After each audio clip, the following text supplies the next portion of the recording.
Okay, as promised, this is the bit on psychoactive drugs. Again, this is a point of interest for me. So my background being in biochemistry, I'm always just really interested in the chemistry of what goes on in the body. It's a topic of interest to psychology for a number of reasons that should be apparent as we move through here. So this is a very summary view. So this is by no means a deep dive into all the particular compounds. We're going to stay fairly superficial for the purposes of general psychology. If this is a topic of interest to you and you plan on continuing in the field of psychology, then there are a number of other classes that you could take, like drug and alcohol, classes about addiction and that kind of thing that you might find particularly interesting. So psychoactive drugs, it's useful to kind of get some definitions under our belt for this. So a psychoactive drug is any substance that alters thinking, perception, or memory. So this is not necessarily a label that you only put on illegal drugs or prescription drugs. As you'll find out as we go through this presentation, psychoactive drugs is a really, really broad category. So some other terminology that you need to know for this chapter, for this portion of it: physical dependence. So physical dependence is a condition that occurs when a person's body is unable to function normally without a particular drug. So some of what you need to think about is how and why does physical dependence occur? So if our body now requires a drug to function normally, what has actually happened chemically for that person? So when we discussed neurotransmitters and we talked about how signals are sent, I mentioned that pharmacological treatments for psychological disorders can often impact the amount of time that neurotransmitters are in the synaptic gaps. So why could physical dependence occur? Well, if you think about pain medication, and we talked about endorphins, right? And how they are the body's natural pain management system. Well, if you have a chronic pain condition that you are then taking pain medication for, your body, if that compound is similar to the compounds that it naturally produces, will decrease its production of that natural compound and in order to maintain homeostasis. So what's actually happening is your body is adjusting its production of chemicals based on what you are ingesting. So that has some interesting applications when we discuss addiction. So physical dependence is an actual change in a person's ability to function normally without the drug. So withdrawal then is the physical symptoms that can include nausea, pain, tremors, crankiness, high blood pressure, and a number of other things that are actually resulting from the absence of the drug in the system. And again, this is because your body has adjusted to the presence of the drug, it's maintaining homeostasis, and then you remove the drug and you have now impacted the body's actual chemical ability to function. Often, when people make it on the other side of the withdrawal, their body resumes and picks back up normal functioning, but the withdrawal symptoms are sometimes severe enough to drive the person back to the compound. Okay. Psychological dependence then, and this is very important for test day that you keep psychological dependence separate from physical dependence. So psychological dependence is a person's belief that they need the drug for their well-being. There is not actually a physical or chemical need for the drug in their system. They could function normally without it, but they believe that they have to have it. So there are some drugs that actually are not physically addictive. They do not create physical dependence, but the psychological dependence is so strong that a person may have some of the same or similar symptoms of addiction. Okay. The other, sorry, I'm for flipping that back and forth if you're watching this video. The other thing that we will mention in passing is tolerance. So tolerance is the idea that a person may need more and more of a drug to get the same high. Tolerance is also maybe a factor in overdose deaths, which hopefully we'll get to later on in this.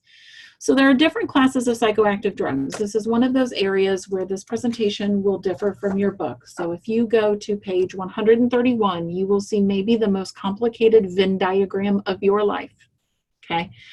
So what I have done, what we are covering is stimulants, depressants, hallucinogens, which that's part of the overlapping diagram here. And then we are breaking out and talking about narcotics, again, because of the opioid crisis. So you'll notice if you look in your book, there's also a separate non-overlapping category of antipsychotics. But we're going to kind of leave that one to the side. Some of you guys may talk about that, some related to the psychological disorders that you're researching.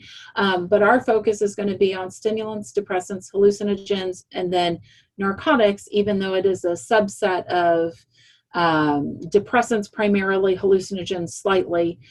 We talk about it as it's kind of its own thing just because of the opioid crisis. But again, refer back to the Venn diagram on page 131 in your textbook for some perspective here. So the question is, are psychoactive drugs illegal? And the answer is no. So again, as we talk about this topic, as people talk about addiction, not all things that people can be addicted to are in and of themselves illegal. So it's important to keep that in mind. It's also important to kind of check your own bias and judgment at the door, particularly when you do forums this week, because many people have a family member that has struggled with some type of addiction. So if you have not had that experience, that's wonderful and that's great for your family. But many families have been impacted by addiction in some way. So it's important to approach this topic with professionalism and consideration to that fact. Okay, so I mentioned stimulants. So stimulants increase the function of the nervous system. Depressants decrease the function of the nervous system. So again, these depressants, there are some really key impacts when we start talking about overdose that have really some life complicating consequences. There's also narcotics, so they produce euphoria and are pain relieving drugs derived from opium. So opium's got quite the history if you're a history buff. And then there are hallucinogens. So hallucinogens alter the brain's interpretation of the senses. We'll talk about some of those compounds as well. So what I will probably do, just for ease of the viewer, is talk about stimulants and depressants. And then there will hopefully be a third video that will talk about narcotics and hallucinogens, just to kind of break up this conversation a little bit. Okay, so stimulants. So the true story about the AKA uppers. So I was in a substance abuse addiction class for my master's. Was really interesting content, but I kid you not, the terrible name of the textbook was Uppers, Downers, and All-Arounders. I have no idea who thought that was a great name for a textbook. But they used to be when I, was in school in the 90s and doing the DARE program. It was uppers. So yeah, let's talk specific technical category names. So stimulants. So it's important to note that stimulants do not give you extra energy. What they are doing is they are essentially chemically convincing your body to burn its energy reserves. So there is a guaranteed crash. I promise you, don't believe the 5-hour energy ads. The other thing about stimulants is that they suppress appetite. So stimulants were used throughout the 90s as weight loss drugs until some of them were pulled from the market. So a popular one in the 90s was Fen-Phen. Look up why that one was pulled from the market. So why might a stimulant suppress appetite? So if stimulants increase the activity of the nervous system, then why would it suppress appetite? So basically it comes back to the divisions of the peripheral nervous system and looking at the autonomic nervous system and then looking at the subdivision for the sympathetic division. So stimulants essentially trigger the same pathways in your body that are trying to get you to run away from the bear or the lion or the stress response. And so, if your body thinks you need to run from a bear, then it's going to increase respiration, increase heart rate.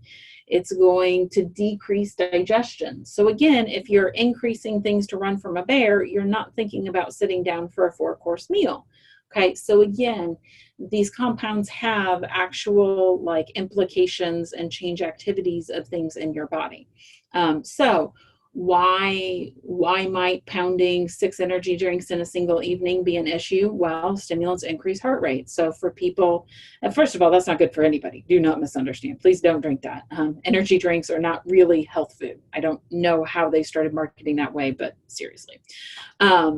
But that's why, like, some people will say that they have a very low tolerance because they feel their heart race when they drink those things. Okay, so amphetamines. So amphetamines are artificial, and they used to be prescribed for weight loss. So that's like fen-phen that I mentioned. Methamphetamine, and meth is such a hot topic drug right now. But back in the day, it was used to treat ADHD and narcolepsy. Okay, so essentially methamphetamine was a prescription. So just digest that for a minute. And again, it has to do with the stimulant and how the body responds to the stimulant. So I believe we've got somebody that picked ADHD, and when you look at the pharmacological treatment options, you will find that some of them are stimulants, and it kind of flies in the face of what you think, because ADHD, the kind of stereotypical presentation is somebody that lacks impulse control. So why would you give somebody lacking impulse control a stimulant? So I'm not going to give that answer away. Whichever one of you picked that, address that in your project. Okay. So moving along. So what are the fallouts from stimulants? So once your energy reserves are depleted or the drug wears off, the crash comes. So, if you are a coffee drinker, right? When you start, and I had a boss that, oh my goodness, he consumed embarrassing amounts of coffee. So when you start to drive, what do? You go get another cup of coffee, all right? So again, it's as the stimulant is wearing off, oftentimes people take more stimulant, and we don't think about it. You're tired, you grab an energy drink. You didn't sleep well last night, you grab a Dr. Pepper on the way out of the door. You start drinking coffee in college because you're tired all the time. We just don't think about it. Not all users of stimulants are meth users, okay? So again, I'm trying to get you to break out of that real stereotypical thinking about psychoactive drugs. So people that take amphetamines often develop a physical dependence and a subsequent tolerance. And so physical dependence, again, we said that your body no longer functions the same without it. Also, tolerance is a tricky issue. So tolerance can lead to death. So if you become tolerant at a certain level, there's a couple of different ways it can lead to death. One, you may just dramatically increase the dose that you're taking of the particular stimulant, and that could cause heart failure and any number of conditions just based on that. However, sometimes you'll hear about somebody that had been in a substance abuse treatment program and that they had been clean for a while, and then they went back to the drug and very quickly OD'd. Some of what actually happens to cause that is just the very chemical nature of our bodies. When our body is in homeostasis, right, when it's seeking to maintain homeostasis, when the person is originally using the drug, it decreases its production of certain chemicals in response to the flood of the external chemicals. Well, if you get clean for a while, then your body sort of resets its homeostasis point.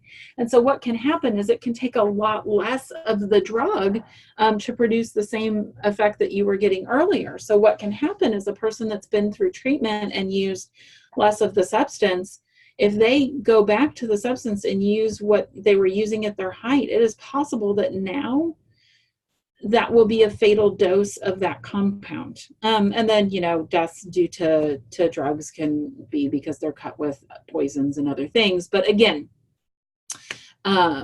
physical dependence, tolerance can lead to death. So physical dependence on amphetamines, the withdrawal symptoms can be nausea, vomiting, high blood pressure, strokes are even possible, as well as delusions and paranoia, right? So if you are experiencing super miserable stuff and you believe that going back to the drug will make you feel better, and it does because those symptoms go away, where's your incentive to break the addiction? Now, for some of you guys in this class that may have struggled with addiction previously and overcome that, clearly you found the necessary incentive to overcome that, but that is, again, part of the struggle for somebody addicted to a substance.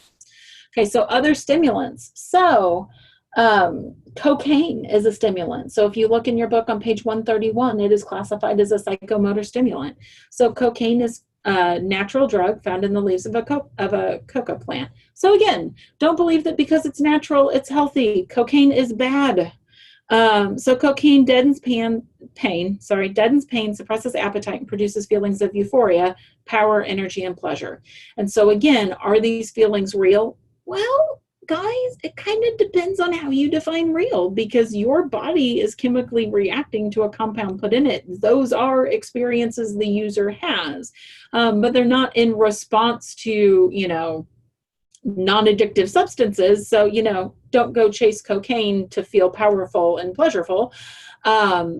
But again, this idea of real, and you can't see me, but I'm using air quotes, is a tricky one, because whenever you're talking about other people, reality does have an aspect to it that can be somewhat subjective depending on the observer. So we'll talk about that later on this semester as well. Okay, so cocaine was widely used in dentistry and medicine until its addictive, not additive, sorry about that, guys, addictive qualities were discovered. Okay, whoops. So again, when we look at the history of these compounds, oftentimes things that are now addictive and illegal at one point were legally accessible. Now, in the instance of cocaine, that point was long, long ago. They removed all the cocaine from Coca-Cola by 1929. But fun fact, if you think it's hard to put down a soda now, what about when it had cocaine in it? Again, the levels were fairly low, but the point remains. So users can become physically dependent, but with cocaine, they don't seem to, for whatever reason, suffer the same types of withdrawal symptoms as other drugs. So I guess if there's any positive to cocaine, that would be it. Again, don't do drugs. Okay. So other stimulants. So this is a chart. You might be able to zoom in on your computer. Probably the one that everybody will be most familiar with is Ritalin, which was a common medication for ADHD, and then pseudoephedrine, which is really hard to buy anymore because they use it to make meth. So now you've got to show 8 different forms of ID to get your allergy medication. So what is the most addictive stimulant? So would you think it's amphetamines, meth, cocaine? Nope, it's nicotine. So this one is just so bizarre, and students really struggle with this. Nicotine is a stimulant, and it's really bizarre. If you look at that Venn diagram in your book, it is both a stimulant and depressant, and that is too weird to not point out. So I've got some personal beliefs on this, so we'll talk about this. But nicotine produces addiction in 99% of the people who use it, right? So, no surprise that cigarettes are so addictive. Okay, so let's talk about this. So nicotine is at its heart a natural substance. Cigarettes aren't. They have a lot of other junk in them, but nicotine itself comes from a plant. So if nicotine is a stimulant, why do people report feeling more relaxed after a smoke? Okay, so in class, we talk about this. We go back and forth for a couple of minutes, but this conversation is going to be rather one-sided for the purpose of this video. So I've got some theories on that. These are theories according to your instructor. You might find some research that bears this out. You might find some research that runs in conflict with it. But I want to throw these ideas at you for kind of your own processing and for your own digestion and perspective. So when you look at people that smoke, particularly people that smoke in the workplace, you can't smoke inside buildings anymore. Okay, so to smoke at the college, you've got to leave the building and go so many feet from other buildings to smoke. So if your job stresses you out, you physically have to leave your phone, leave your coworkers, leave the front door and go smoke. So there is an aspect to it that you are removing yourself from the environment that is causing you stress. So you are actually relaxing as far as stress triggers, even though in your body, in your system, nicotine acts as a stimulant. The other thing that I will say is that there is also a social component to smoking, right? So you may feel feelings of relaxation, but what you're doing is you're leaving your stressful job, you're taking a smoke break at the same time as your buddy, and so you're getting some social affirmation in with that too. Again, those are just a couple of my hypotheses. What we do know is that nicotine stimulates the release of adrenaline. and can raise blood pressure and heart rate. So we can measure those things. First-time smokers often experience nausea. So smoking is down 25% from 40%, but statistically more women are smoking now than ever before. According to Henningfield, back in 1990, smoking is more powerfully addictive than alcohol or heroin. So there's a double asterisk there. So what does that mean? Well, that means that I'm calling out the fact that that research is almost 30 years old. Really and truly, if I wanted to make that claim today, I would need to look for some more recent research, okay? So bear that in mind as you guys are doing the research for your final project. Okay. So there are a number of methods popularly advertised on TV for how to quit smoking. If you are smoking and you have a problem, I encourage you to seek medical consult, social support. Most disorders and addictions are more successfully treated when you combine strategies. So very rarely is there a single strategy that works completely. It is rare, but does happen that people can quit smoking cold turkey. But more often, you need a combined set of strategies. That does not make you a failure in overcoming the addiction. It's just a reality of overcoming addiction. Okay. So caffeine is another stimulant. Again, it's another natural substance. So I want to get us away from thinking that psychoactive compounds are all a result of illegal chemical things. They're not all cooked in a lab.